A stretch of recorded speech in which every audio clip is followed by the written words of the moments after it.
ministre Adolphe Muzito. Moi, je pense que nous devons faire la différence entre la fonction du Premier ministre et la responsabilité de toute une majorité.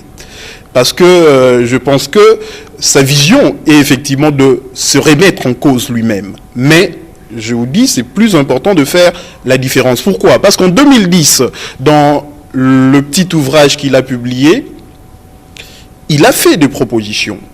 Et vous savez que son gouvernement est entré plus ou moins avec 3 missions, et la mission d'installer les nouvelles provinces n'y était pas. Mais au moins en 2010, il démontre qu'on a déjà un problème, qu'on ne sait pas installer le province en 3 ans. D'où il fait des propositions. La proposition de la révision constitutionnelle qui devait consister à mettre en place la loi sur la programmation, ça c'est son projet. C'est lui qui l'a proposé, il propose qu'on révise. Mais aussi, il a posé les problèmes de la retenue à la source. C'est ce qui est important, hein, c'est-à-dire on ne peut pas, les provinces techniquement ne pouvaient pas retenir à la source. Ainsi que quelque part, le pouvoir central a un grand rôle en ce qui concerne le transfert. Il doit transférer les ressources. Il propose à l'époque... C'est l'unitariste qui propose, hein, parce qu'il est voilà. Il accepterait qu'on fasse la retenue à la source. Qu'on puisse supprimer le principe de la retenue à la source de 40% qui ne mettait que comme critère de répartition la capacité contributive. Il veut qu'on ajoute d'autres critères en révisant la Constitution. Malheureusement, ça n'a pas été respecté. Faites un peu la différence entre la responsabilité d'un homme et la responsabilité de toute une majorité. Il a fait encore une autre responsabilité sur l'axe qu'il a appelé infrastructure, en proposant que 10% du budget soit orienté vers la construction des infrastructures. 10% qui représente plus ou moins la Caisse nationale des péréquations. Ça n'a pas été respecté parce que les infrastructures n'ont pas été construites dans l'entretemps. Donc faites un peu la différence entre les deux responsabilités.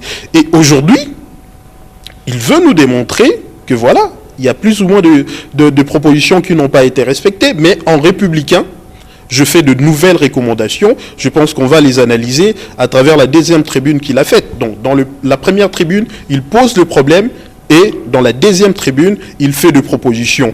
Et je pense que c'est un peu plus clair.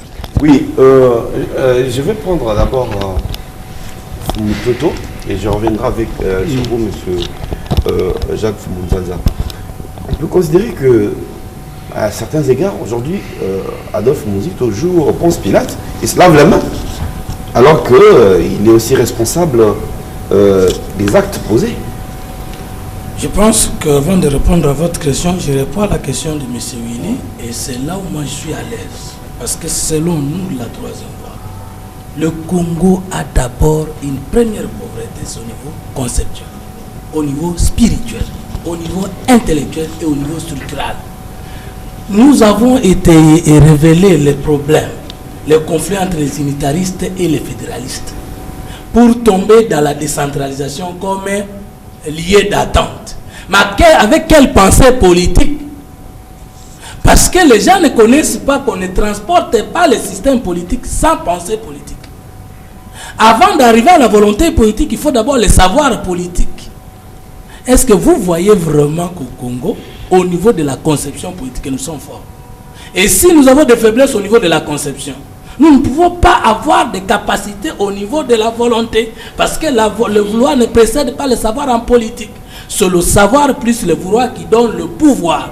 Oh, il se fait remarquer clairement que même le contenu de l'unitarisme pose problème au Congo. Même le contenu du fédéralisme pose problème au Congo. Ce n'est pas le pouvoir central qui a les compétences de donner quoi que ce soit aux provinces. C'est la Constitution qui a dit voici les compétences pour le pouvoir central.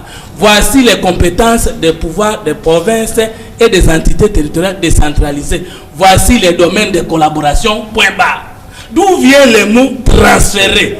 Et ça revient à l'idée du régime centralisé qui considère que le pays appartient au pouvoir central et que ce pouvoir central doit continuer à gérer les compétences et ressources des provinces. C'est ça, le problème est dans nos têtes. Est-ce que nous avons, nous sommes décentralisés spirituellement? Alors, par rapport à la responsabilité d'Adolphe Muzito, oui. Moi, personnellement, je ne lui reproche rien. Pourquoi? Je termine. ses collègues de la majorité? Non. Si on dit qu'Adolphe Muzito a provoqué à gêner, c'est qu'on n'a pas lu les contenus de cette tribune. Et si on a lu le contenu de cette tribune et qu'on n'est pas d'accord avec lui, je pense que la vraie question, c'était de constater qu'Adolphe Muzito s'est comporté exactement de la même manière que ceux qui gèrent actuellement par rapport à l'affectation des ressources. C'était ça la vraie question. Non, parce qu'il affectait plus ou moins 10%, mais les autres affectent plus ou moins 10%. Mais là, je réponds. Adolphe Muzito, par exemple, avec un budget de 2 milliards, a donné 2 millions de francs congolais de retenue, c'est-à-dire, je refuse le mot transfert au pouvoir des provinces. Mais comment, avec celui qui a triplé les budgets, on peut leur donner les mêmes montants? Oui. Voilà. Écoute, moi, je te viens à 10 minutes pour dire ceci. J'ai évoqué le côté historique douloureux. C'était pour vous dire que ceux qui sont en train de crier au découpage, comme s'ils venaient de réinventer la boussole ou d'inventer l'arche de Noé. Mais ils doivent savoir que la question est d'abord politique. Il faut une volonté politique. L'argent est là. Parce que la caisse de péréquation, on peut la construire avec les ressources que nous avons. D'autre part, ça c'est criminel, nous allons transférer ces gens à la CPI un jour. Ils ne veulent pas qu'on crée des richesses. Et Muzito l'indique. Avec des mots simples, évidemment, lui, il joue à politique. Moi, je suis journaliste. Il y a moyen de gagner. Si maintenant, vous voyez que Boukangalos va conduire le miracle, mais on n'a pas besoin de Boukangalos, on a besoin d'une pédagogie au niveau des populations congolaises. Faire comprendre aux gens du Congo qu'ils peuvent vivre ensemble. Et même si, voilà, au Katanga, par exemple, pour Kungu s'oppose, et j'ai l'appui. Il nous reste moins de 10 minutes. Kungu s'oppose parce qu'on veut le priver du cuivre. Et il dit, écoutez, c'est brutal, hein. Il sait très bien qu'au Manono, il n'y a rien. Enfin, Manono, il y a des richesses. Il dit, en attendant qu'on déroule Manono, moi, je m'accroche au Katanga. Vous touchez, je prends l'âge de guerre. Et c'est ce qu'il fera. Fidèle, je vais donner la parole à Jacques Fumunzanza et je reviendrai à José Nawesh, que nous puissions interagir. Peut-être mettre en terminera par vous avec quelques chiffres, parce que ces deux tribunes, elles sont très calées en termes de chiffres. C'est une caractéristique d'Adolphe Muzito. Oui, voilà, je voulais quand même répondre un peu à ce que j'ai entendu, ou si vous voulez rectifier un peu, que Muzito se remettait en question et qu'il était le donneur de leçons, c'est ce mot que j'ai entendu, et que lui se met à l'écart, il fait peut-être des calculs politiques sans doute, et pourquoi maintenant cette programmation? Il y a des questions auxquelles on peut répondre. D'abord, Muzito, quand il était Premier ministre, la mise en action de cette décentralisation dépendait de plusieurs lois. Et en 2010, il a dit dans cette brochure, pour mettre en œuvre la décentralisation, il fallait plusieurs lois à ce moment-là. Aujourd'hui, toutes ces lois ont été votées, sauf deux.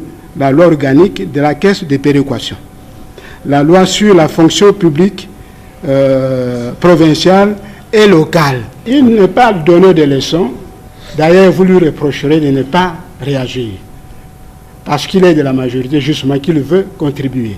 Sous d'autres cieux, moi je n'aime pas beaucoup comparer, mais sur fait, je peux le dire, sous d'autres cieux, c'est quelqu'un que vous pouvez consulter. Oui, c'est quelqu'un que ses collègues dans une prochaine tribune peuvent vous consulter. Défendre et s'il ne donne pas son point de vue, il serait coupable.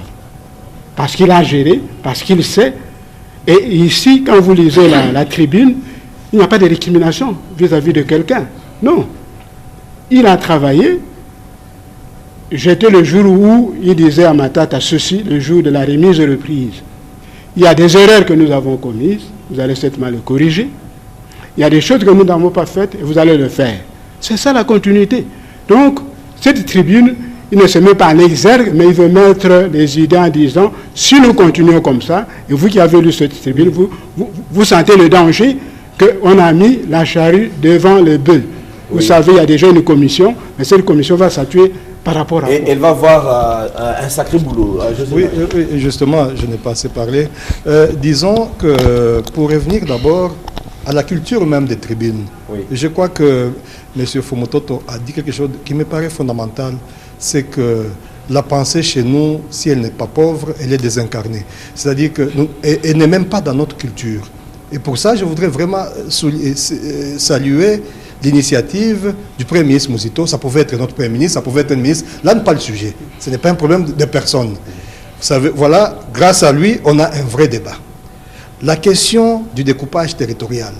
Les techniciens l'appellent autrement, mais pour faire court, pour faire simple, découpage territorial. C'est une question majeure. On ne doit pas la prendre à la légère. On ne doit pas faire ça de manière cosmétique. Parce que tous les confrères ont rappelé que ce n'est pas nouveau. Mais je vous rappelle que le Kivu était Kivu avant d'être Maniema, Sud Kivu et Nord Kivu. Mais quelles sont les compétences réelles? Quel est le contenu réel du découpage? Le découpage, ça ne doit pas être un effet de mode. Nous devons nous assurer que nous avons les moyens de donner un contenu au découpage. Si nous n'avons pas encore les moyens de donner un contenu à ce découpage-là, ça risque d'être cosmétique. Je crois que c'est extrêmement important. Et je termine aussi pour dire que finalement, ce qui est important dans les deux tribunes de M. Muzito, de mon point de vue, on peut lui reprocher, et c'est tout à fait normal, qu'en ayant géré l'État, il n'a pas fait ceci ou cela, c'est tout à fait normal, mais il me semble que dans le deuxième tribune sur l'État intitulé l'État sans budget, il a fait des propositions. Oui. Moi, je pense que ces propositions mériteraient d'être analysées et éventuellement d'être intégrées si nous voulons réussir cette expérience. Absolument. Merci beaucoup. On va peut-être terminer par là pour évoquer ces 5 propositions avec vous, Maître Steve Kivata. Ok. Moi, je pense que le pouvoir central a une très grande responsabilité pour que la décentralisation devienne effective. Le Constituant l'a prévu, mais pour que ça devienne effective, c'est la responsabilité du pouvoir central. Et dans sa tribune sur l'État sans budget, il démontre que la responsabilité doit venir du pouvoir central. Comment? Premièrement, par la mise en place d'un vrai budget de l'État, parce que ça n'existe pas encore. La loi relative aux finances publiques... Il fait une différence entre les budgets de l'État... Le budget de l'État, le budget du pouvoir central, le budget provincial qui comprend le budget des provinces et le budget des ETD. Parce que c'est à travers le budget que l'on voit comment fonctionne financièrement toute la République. Absolument. Du pouvoir central, en passant par les provinces, jusqu'aux ETD. Et c'est à travers le budget de l'État que l'on peut facilement voir comment est-ce qu'on peut évaluer les actifs, les répartir et déterminer les critères de répartition. D'où, dans ces propositions, il commence d'abord par demander la mise en place du budget de l'État qui doit être voté avant le 15 mai de cette année. Il demande à ce que le gouvernement central puisse le voter, le présenter devant le Parlement. Et il demande au même moment que la comptabilité générale de l'État, qui peut faciliter l'évaluation et la répartition des actifs, que l'on puisse y jeter un coup d'œil et le mettre en place. Et maintenant, dans les propositions, si le budget de l'État est mis en place, ça va faciliter à ce que l'on détermine ces actifs-là dont je parlais, mais dans la dernière recommandation, il demande la décentralisation effective. Il le demande au pouvoir central. Comme je vous l'ai dit, moi je ne suis pas philosophe, je suis juriste. Je sais que pour que la décentralisation devienne effective, il faut des lois. La loi sur la fonction publique provinciale, pour que les provinces commencent à nommer et à révoquer les enseignants, et même à déterminer leur salaire. Ce n'est pas les provinces qui vont créer cette loi. Il faut la loi sur la Caisse nationale de péréquation. Ce ne sont pas les provinces qui vont la voter, c'est le pouvoir central à travers son Assemblée nationale. Donc, ce n'est pas philosophique. Les provinces ne créent pas leur décentralisation. Nous étions dans la centralisation avec des lois qui ont existé dans ces contextes. Eh bien, il faut que le pouvoir central prenne l'engagement. Mais, en dehors de la Caisse nationale de péréquation, où il dit que ça doit être mis en place à travers la loi pour qu'on puisse dissiper les déséquilibres, il dit en dernier lieu que cette Caisse nationale de péréquation, avec le 10%, elle sera insignifiante. Hein. Et il propose encore qu'on mette en place des fonds spéciaux de péréquation pour mobiliser des fonds extérieurs qui seront plus importants, que l'on pourra rembourser à long terme, pour que facilement qu'on puisse construire les bâtiments, les infrastructures routières pour faciliter cette décentralisation. Oui, parce qu'affirme-t-il, il faut une dette qui puisse féconder l'État. Ça sera peut-être la suite de la prochaine tribu que nous pourrions faire dans le même contexte. Madame, Monsieur, tout le plaisir a été pour nous de recevoir sur ce plateau des professionnels des médias, des analystes et des acteurs politiques, question de débattre sur une question d'actualité nationale. Vous nous retrouverez très bientôt sur les diverses chaînes de télévision sur lesquelles vous nous captez. Merci de l'attention que vous nous avez accordée. Merci à tout le monde. Esclave du système, relayé par le multipartisme, la démocratie à l'occidental en Afrique domine. Esclave du système, la charte de droits de l'homme allège la peine des criminels et les victimes sont toujours abandonnées à elles-mêmes.